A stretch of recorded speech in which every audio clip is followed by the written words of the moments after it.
Morning, everyone. Welcome to class. How are all of you doing this morning? Good. All of you rested well? All our in person students had gone to Mangalore. They had quite a hectic schedule, but I think they all enjoyed themselves.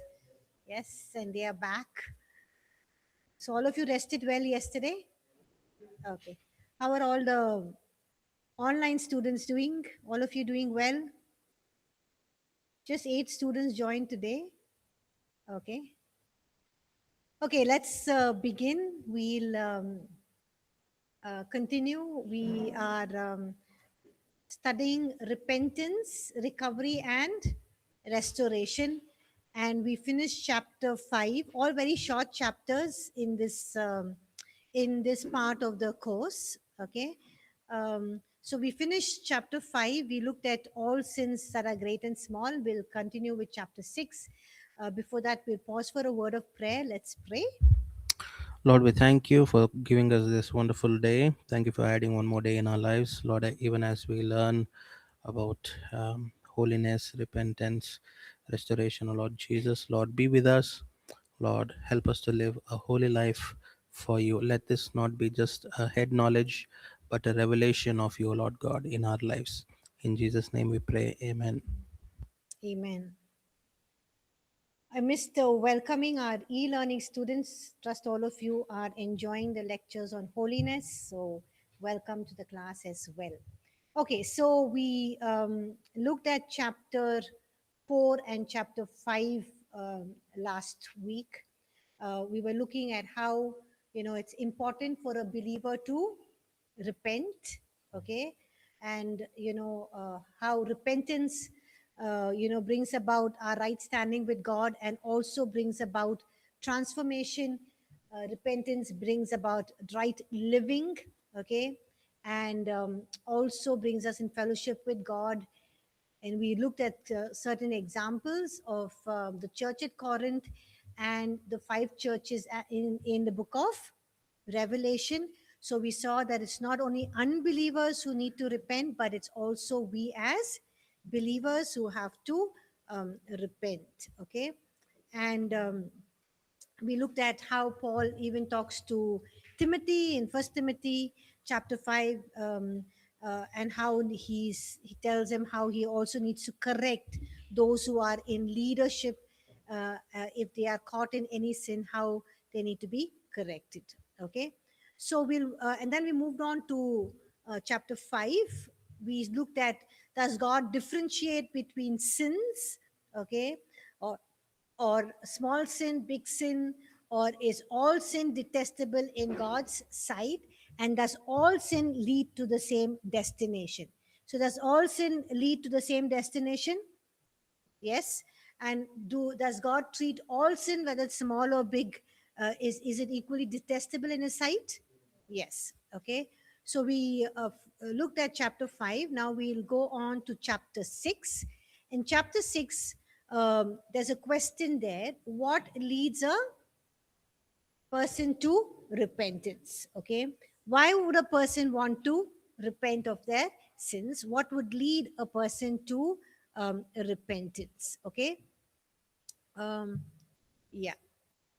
So, what causes a person to realize that something is wrong and they need to turn to God, or that something is wrong and they need to change their thinking and their actions? Okay. So, we are going to look at some scripture passages and we can learn, what brings a person to repentance. So, look at what Romans chapter 2, verse 4 says. Can somebody read that, please? Romans 2 4. Do you despise the riches of his goodness, forbearance, and long suffering, not knowing that the goodness of God leads you to repentance? Amen. So, what is Paul saying here? What leads to repentance? The goodness of God leads a person to repentance. Okay. So, Paul writes here that we should not despise what? Not despise what? The riches of his God's goodness. What else? Forbearance, long suffering, And so, what is long suffering and what is forbearance?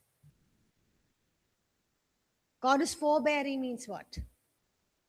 He's patient, he's merciful, he restrains himself. Okay, so that is forbearance, and his long suffering means what? Forbearance and long suffering means that he is patient. Okay, that means he's patient with us, patiently waiting for us to come to a place of repentance, of asking him to forgiveness, of change. Okay, so Paul is writing here that we should not despise the riches of. Look at how he talks about God's goodness, God's forbearance, and his patience. What does he say? How does he talk about the goodness, forbearance, and patience and long suffering of God? Okay, not to despise it, but how is he talking about the goodness, forbearance, and patience and long suffering? Huh? Rich. Yes. His mercy towards us, his patience towards us, his goodness towards us is how? Rich. It's not just like, something that's meager or small, but it is rich. Rich means what? Abundant. Yes, abundant. Okay, so he's saying don't despise means don't scorn, don't hate. Okay, don't treat with contempt the riches of God's goodness, his patience, and his long suffering towards us. Okay, because it is his goodness that leads us to repentance. The richness of his goodness leads us to repentance. So, in some situations, it's God's goodness that brings a person to repentance. Okay. And often, also, his goodness is demonstrated through us, through people. So, when we show people love and kindness, okay, to those who are sinful, to those who are living in sin, they are touched and they are drawn towards God. Okay. So this goodness of God also in us, that when we show kindness, mercy, and love, and we are accepting of that person, but not accepting of their sin, when we do that, they are touched by our mercy and our goodness and our love, and that draws them to God.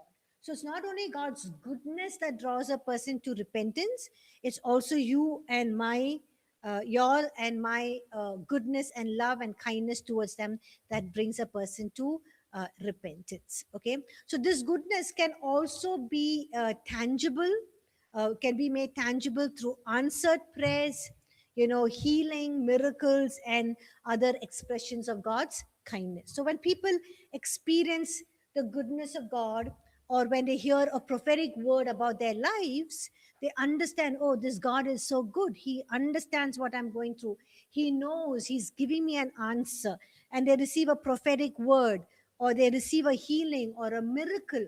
They're touched by God's goodness. Okay, so even answered prayers and healing, miracles are all expressions of God's kindness and his goodness. Okay, so that's the first thing that leads a person to repentance. Is what? What's the first thing? What's the first thing? The goodness of God. The second one is the works and the miracles of God. The miracles of God also lead people to repentance. You would have studied this when you studied the publication or the course Healing and Deliverance, right? So we saw there that, one of the pointers um, to the supernatural or to doing healing and deliverance is so that people can be brought to a point where they can repent of their sins. So miracles of God can also lead people to repentance. Okay, in Matthew chapter 11 we see that Jesus performed mighty works in certain cities. Okay, and his expectation was that people would repent. So can somebody please read Matthew chapter 11 verse 20, please? Then he began to rebuke the cities in which most of his mighty works had been done, because they did not repent. Yes. Who began to rebuke the cities? Jesus. Okay. Rebuke means what? Scold, yes. Maybe even lecture to them. Okay. Uh, why did he scold them? Why did he rebuke them? Why did he confront them? Because they repent. Why did they not repent?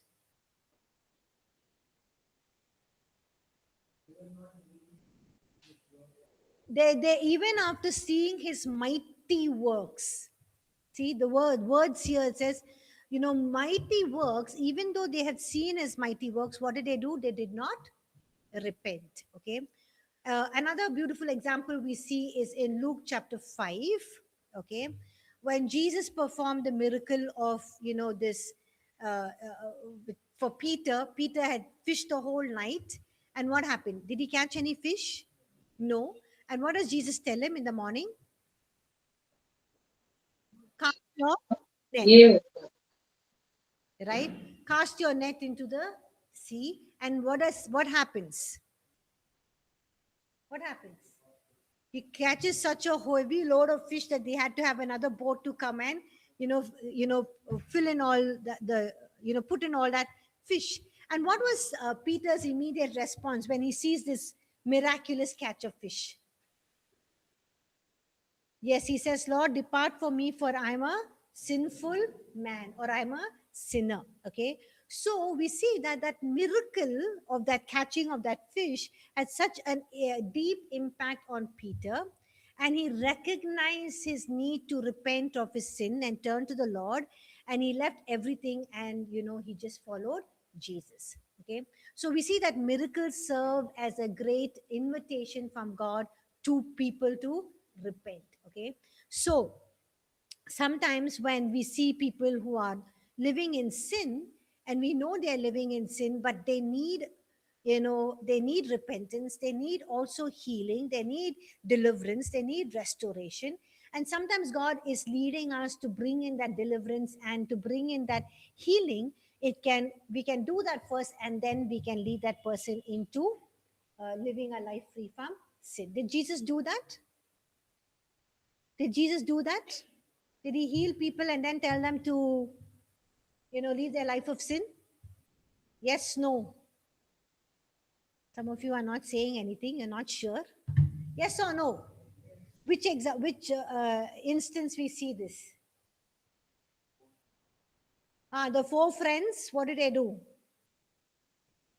We don't know if they're four friends. There were many friends, but four of them let this paralyzed man down from the roof. And what does Jesus do? Yes, he's healed the man, and he says, your sins are for go and leave a life of sin, otherwise something worse will happen to you. Another example, the woman caught in the act of adultery. What does Jesus say? Did no one condemn you? He says, neither will I condemn you. And what does he say? Go and sin no more, or leave your life of sin. Okay. So we see that, the miracle would have had such a deep impact on these people that they recognize their need to turn from their sins, to repent, and to turn to the Lord.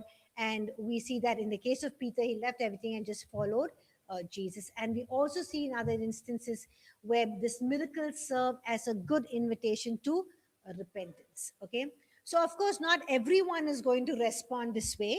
Some people will receive a miracle, but they will still not repent of their sins, and they will still not accept Jesus as their Lord and Savior. I know many people who say that Jesus has healed me, Jesus has done this, he's done this miracle in my life, but they don't want to leave their own ways of, or the religious practices or the belief systems, and follow Jesus. So not everyone is going to respond the way like Peter responded. Okay, some receive the miracles and they just walk away, but God's intention is that through those miracles he can draw people to himself. Okay, so we do our part. We just believe that the Holy Spirit will do his part, and the person's heart will be willing to accept Jesus Christ. Okay, the third thing, what is the first thing? What leads to repentance? God's goodness. Second one, his works and miracles. Third one is godly sorrow. So let's look at what Second Corinthians chapter 7 verse 9 to 10 says. Can somebody read that please?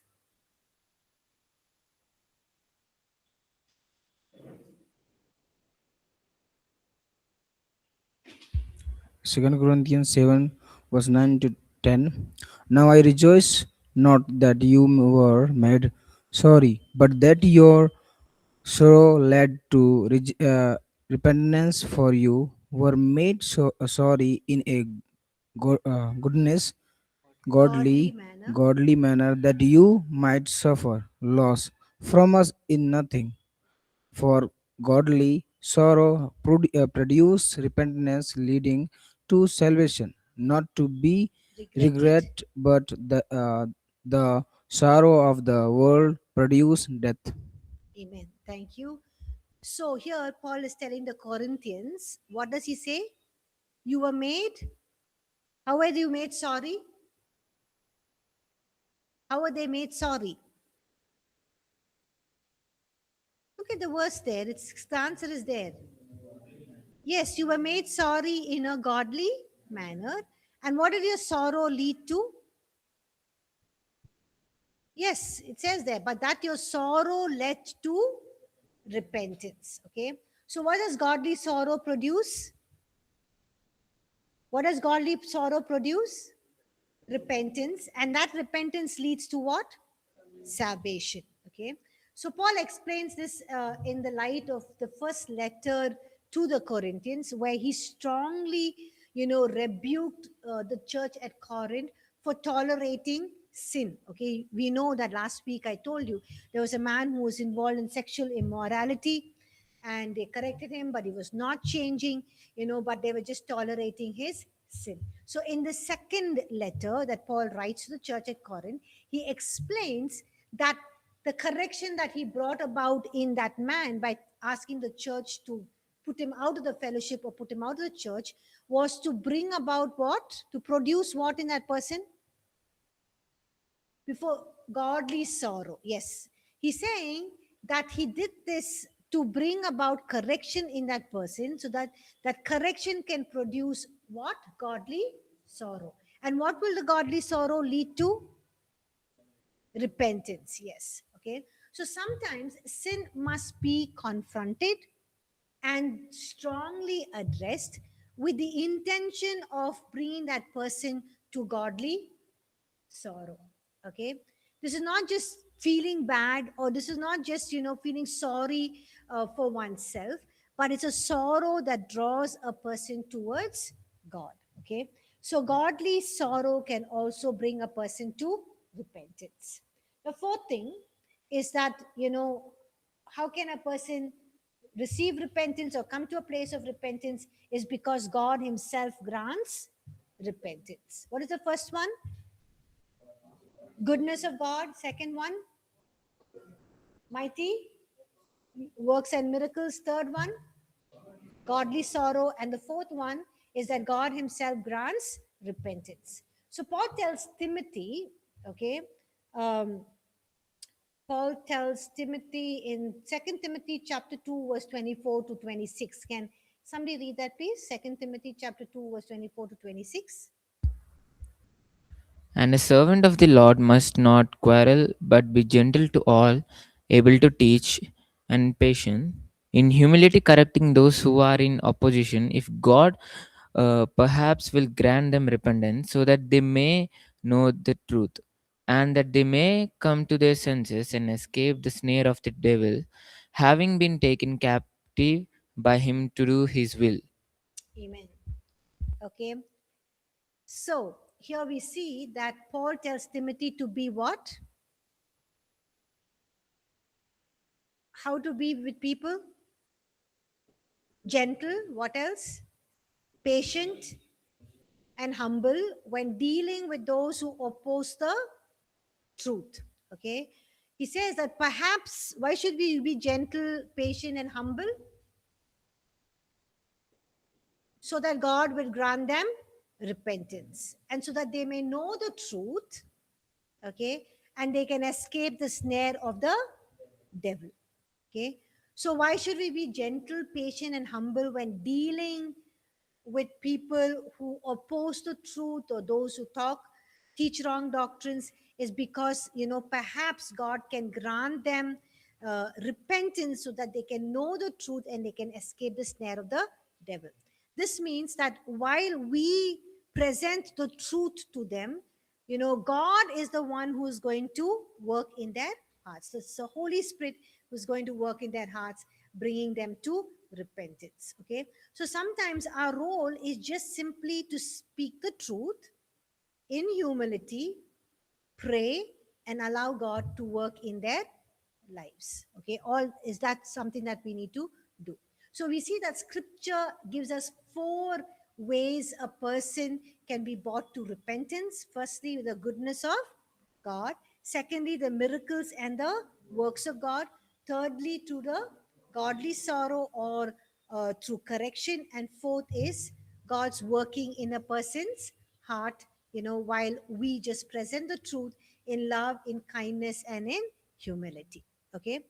So we see that in repentance and recovery and restoration, the first step is repentance. Repentance is the first step to recovery and restoration. Okay. Now, sometimes sin can take a person far away from God's will. Okay. But not every sin leads to that. But sometimes a person can go down the wrong path, like the prodigal son. Okay. We know the parable of the prodigal son given to us in Luke chapter 15, where the prodigal son left his father's house. Okay. He wasted everything, and then he reached a very low point in his life. And the Bible says he came to his senses, or he came to himself. That means he came to his senses, he realized what he was doing, and that was his moment of repentance, right? That changed his thinking, and he decided to go back home, to return. Okay. So then there was after that repentance, there was a journey of recovery, as he went back to his father. It was a journey of recovery. Finally, we see when he reaches his father's house, there was restoration. How was there restoration? His father received him, clothed him, and celebrated him. Okay. So sometimes believers also need to go through the same process. There should be first repentance. After repentance, there's a journey of recovery, and then you come to a place where you are restored. Okay. So the question is, what if the prodigal son had never come to himself? Or the question is, what if the prodigal son never came back to his senses? What if he remained stubborn? What if he said, okay, this is what I am, this is who I am, this is where I am, I'll be here for the rest of my life? We would see that the story would have ended very, very differently, right? But we see that his repentance made all the difference, right? So even in our daily lives, it's very important to keep things, it's the best thing that, we can do is keep our accounts short with God. Now, what do I mean when I say we need to keep our accounts short with God, or keep short accounts with God? It means as soon as you realize you have done a mistake, as soon as you realize you've seen something, thought something, said something, done something that is not honoring in God's sight, which is not right, what should you do? You should immediately turn around and repent before God. That is something that we need to do. So we keep short accounts before God, and don't allow yourself to go, a long way away from God, like the prodigal son. Okay. But keep short accounts, keep coming back to God, repent of your sins. And when you repent, don't do the same thing. Okay. So when we turn to God, there is healing, there is restoration. And when we understand with our hearts and return to Him, He totally restores us. Amen. Okay. So if a believer does not keep short accounts with God, what happens? They will gradually drift away into sin that is deeper and deeper. They will drift away deeper and deeper into sin. whether it is through wrong relationships, whether it is through immorality, whether it is through financial compromises, whether it's through addictions. We see that over time we can just move further and further away, and we can get so deep in sin that it'll be too difficult sometimes to even come out of it, and we can make such a mess of our lives. And then when we repent, recovery becomes a process, like we see in the prodigal son's case. But the beginning is we begin with repentance. Okay, now we need to understand what true repentance is. Okay, when we understand what true repentance is, then we will know that from there will be a journey of being coming back to God and being restored. Okay, so when we finally return to God, there is a journey of recovery that happens. So let's see what is true repentance and understand what is true repentance. Can somebody read 2 Corinthians chapter 7 verses 8 to 12, please?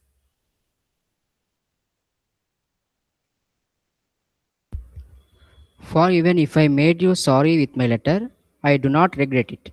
Though I did regret it, for I pursue that the same epistle made you sorry, though only for a while. Now I rejoice not that you were made sorry, but that you were sorry led to repentance. But you were made sorry in a godly manner, that you might suffer loss from us in nothing. For godly sorrow produces repentance, leading to salvation, not to be regretted, but the sorrow of the world produces death. For observe this very thing, that you sorrowed in a godly manner, what diligence it produces in you, what clearing of yourselves, what indignation, what fear, what vehement desire, what zeal, what vindication. In all things you proved yourselves to be clear in this matter. Therefore, although I wrote to you, I did not do this for the sake of him who had done the wrong, nor for the sake of him who suffered wrong, but that our care for you in the sight of God might appear to you. Amen. So here Paul is talking about, the person, remember the person with sexual immorality? We asked to send out of the church. So he's talking about that person here. And he explains that that even though that person was sent out of the fellowship or the spiritual covering of the church, what did it lead to? Repentance. Yes, the sorrow led to repentance, and then to what? Repentance led to salvation or to restoration. Okay, so in verse 11 he describes what true repentance looks like. What does true repentance looks like? Verse 11, he says, what does he say there? Look at verse 11. Okay, the sorrow produced in you a godly manner. Okay, what did it produce in a godly manner? Come on, look at verse 11 and tell me. What did that sorrow produce in a godly manner? What's the first thing? Diligence. Yes, there was diligence. What does diligence means? That means that person became serious about correcting what was wrong. Diligence means that person was serious about correcting their sin. Okay. Second thing, what did it bring about? Clearing of yourself or clearing of themselves. That means what? The person had a strong desire to make things right. Okay. The third one, indignation. What does indignation means? That person developed anger towards sin. Okay. So there was indignation means that person developed anger towards sin. What's the fourth thing? Fear. Fear, in a sense of alarm, that they had allowed the sin to rule and reign in their lives. Okay. And what is the fifth thing? A vehement desire, zeal, okay, a strong desire to do what is right. Okay. So these are the marks of genuine repentance. What is the marks of genuine repentance? First one is diligence. Second one is clearing of themselves. Third one is Indignation means developing anger towards sin. Fourth one is fear. Okay, fear that they're allowed this sin in their lives. And fifth one is a strong desire to do what is right. So these are the marks of genuine repentance. Now, if these things are missing in a person, then repentance may only be very, very superficial. It can be only surface level, it's not deep down. Okay, if there is no indignation towards sin, indignation means there is no anger towards sin, then we will tolerate that sin, and that sin will dominate our lives. Okay, so true repentance includes what? Seriousness for that sin, seriousness to correct what is wrong, a strong desire to make things right. Okay, having developing an anger towards sin. Okay, and not allowing sin in their lives. Okay, so true repentance includes seriousness, desire to change, and a turning away from sin. And once that repentance happens, what is the next step? Then comes, after repentance, recovery. Yes, comes recovery. Okay, so Paul speaks of zeal and vindication. Okay, so recovery involves a restoring passion for God and dealing firmly with sin. So what does recovery involve? Recovery involves a deep passion to be restored in our walk with God, in our relationship with God, and also dealing firmly with sin. So our zeal that Paul talks about here in verse 11, a vehement desire, what zeal, what vindication. The zeal must be redirected towards God. Okay, like the prodigal son returning home. His passions, his passion shifted from self-indulgence, from gratifying his sinful desires of his flesh, being very selfish. It shifted from self-indulgence, it shifted to humility and service. Okay, humility means humbling himself to go back and tell his father, Father, I have sinned against you, or I made a wrong decision, I messed up my life, I wasted your money.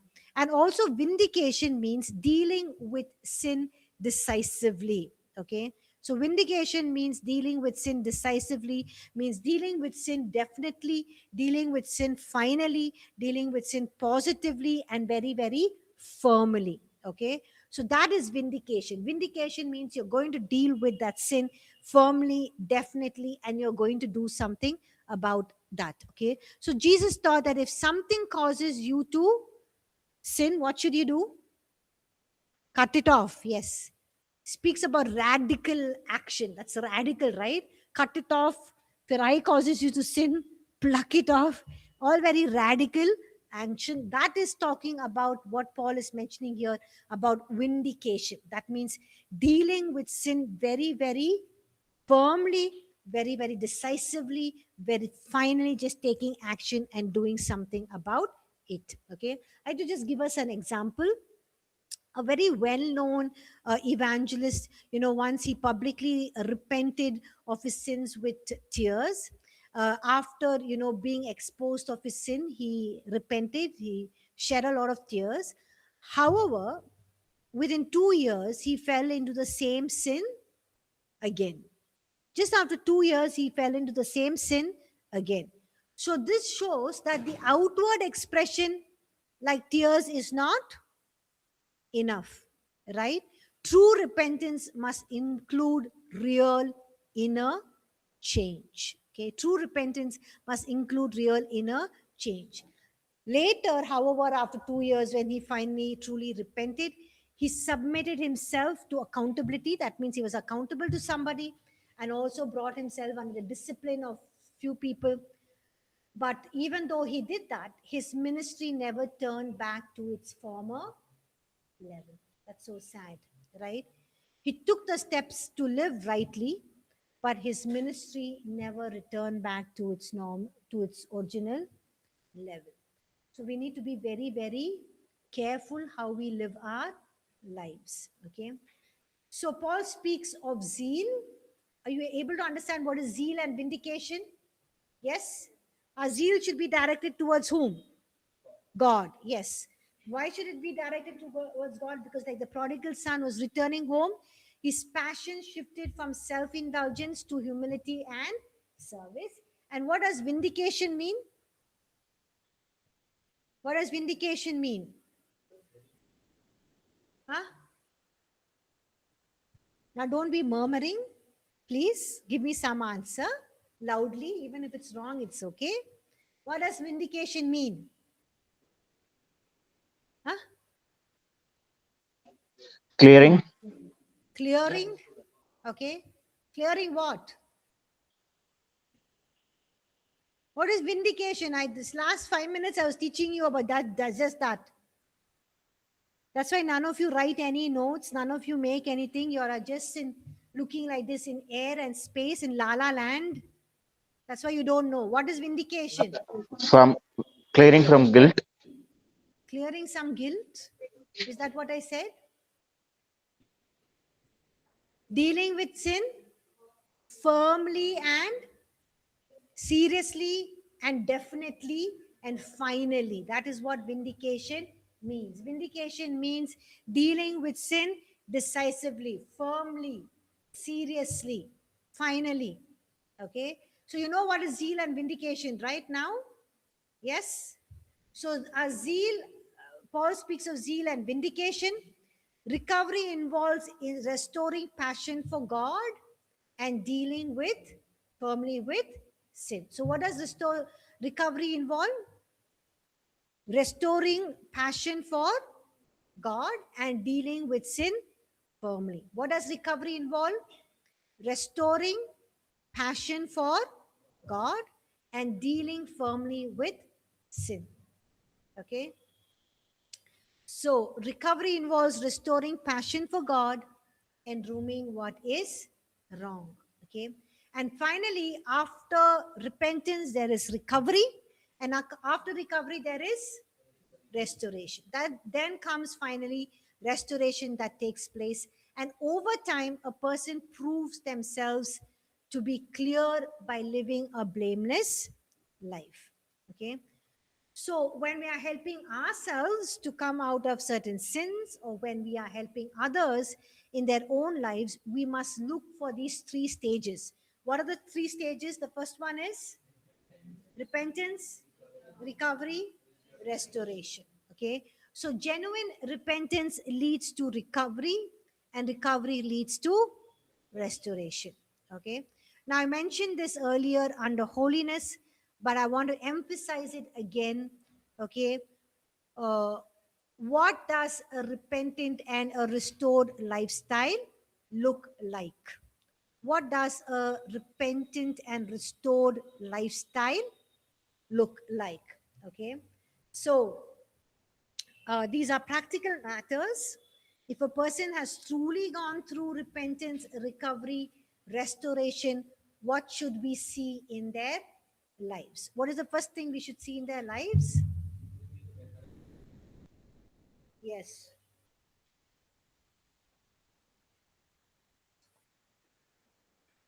Sorry. So living with reverence towards God always. Okay. So first, there must be a commitment to live with reverence towards God. There must be also holy fear of who God is. And this applies to all believers, but especially in the context of someone, who's going through this journey of repentance, recovery, and restoration. So let's look at Hebrews chapter 12, verses 10, 14, and 28. So can somebody read Hebrews chapter 10, verses 12, sorry, Hebrews 12, verse 10, 14, and 28.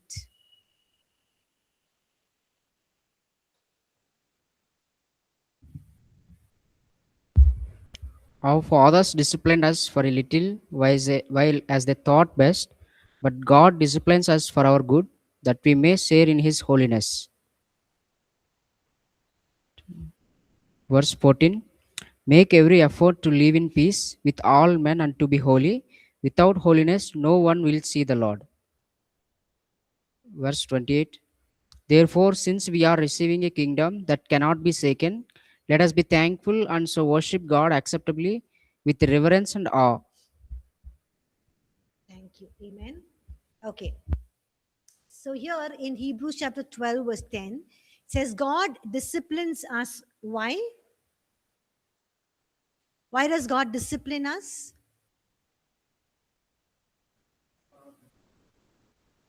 Look at verse 10. What does he say? God disciplines us. Huh? So that we can be partakers of his holiness. Yes. Look at Hebrews 12:14. It says, pursue peace and holiness. Why should we pursue peace and holiness? Because without peace and holiness, no one will see the Lord. Hebrews 12:28. What does it say? We should serve God how? Acceptably with reverence and godly fear. Okay. So reverence towards God means what? Awe of God, just awe of God. Is that enough? Reverence means what? Fear, submission.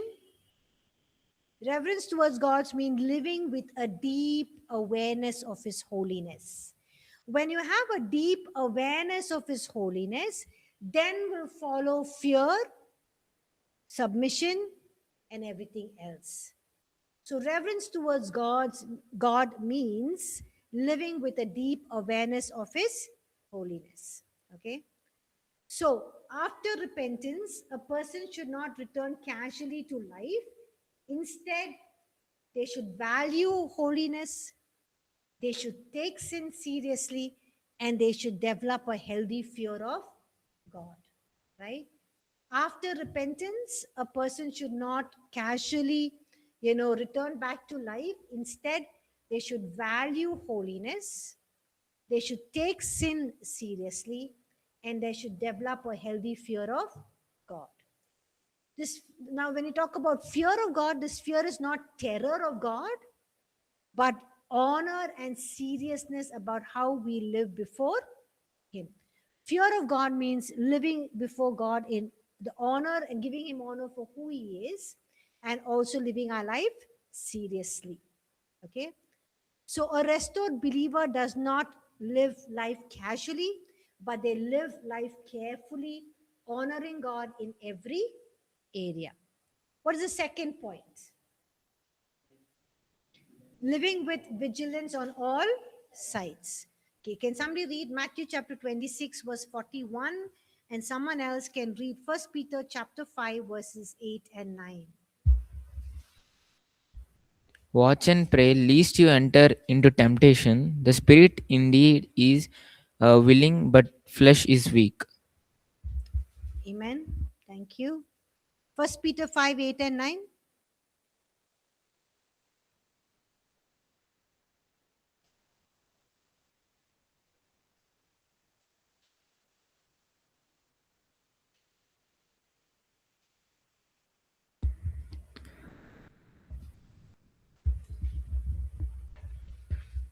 Be sober, be vigilant, because your advisor, the devil, walks about like a roaring lion, seeking whom he may devour. Resist him steadfast in the faith, knowing that the same suffering are experienced by your brotherhood in world.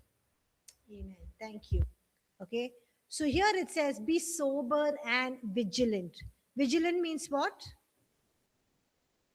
Watchful. Yes. Huh? Watchful. What else? Be alert. Be on guard. Okay. So we must be alert, be watchful.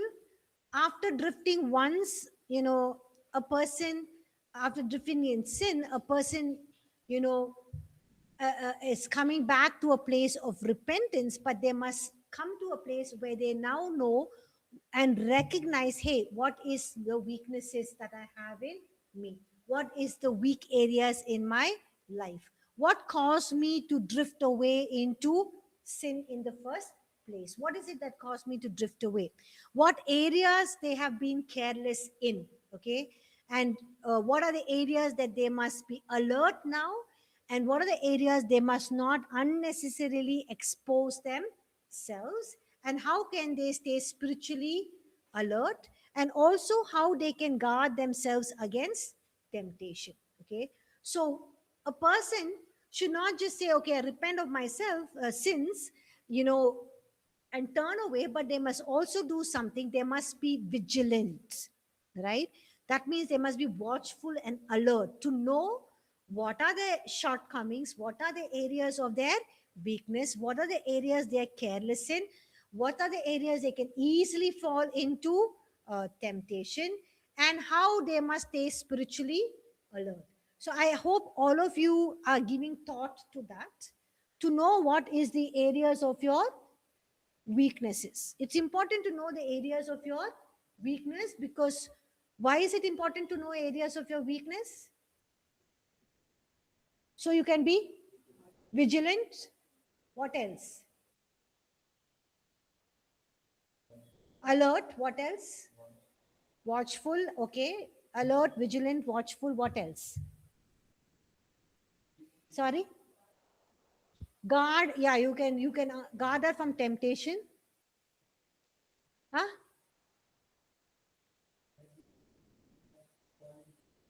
Don't fall into the same sin again. What's an important thing to do apart from all of these things? Yes, what is an important thing why we need to know what is our weaknesses? So we can pray, right? We need to pray. We cannot stand in our own strength. We cannot fight in our own strength, but we need to pray about it. Constantly keep praying. Constantly keep praying, declaring God's word over those areas. So I hope all of you know your areas of your weakness. We have 1 more minute. We'll stop here.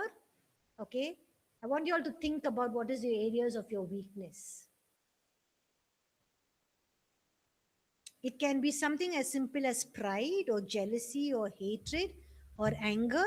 It can also have something as serious as grievous as sexual thoughts, unclean passions and desires, whatever. So take a minute to think, all of you, before we close.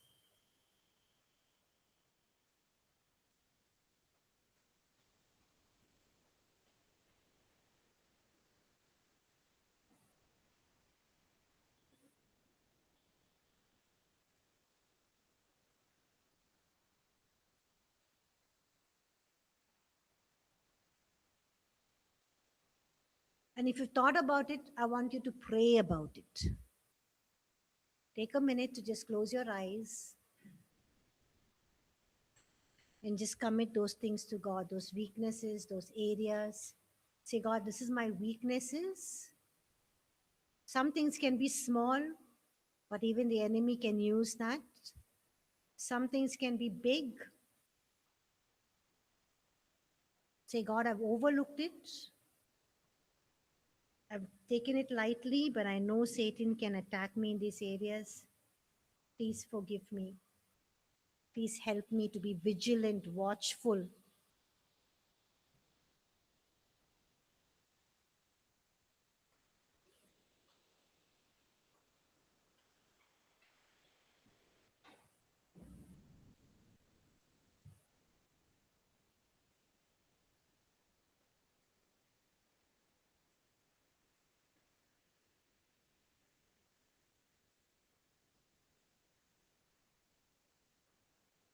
Okay, thank you, everyone. I'll meet you tomorrow in class. Have a blessed day. Thank you.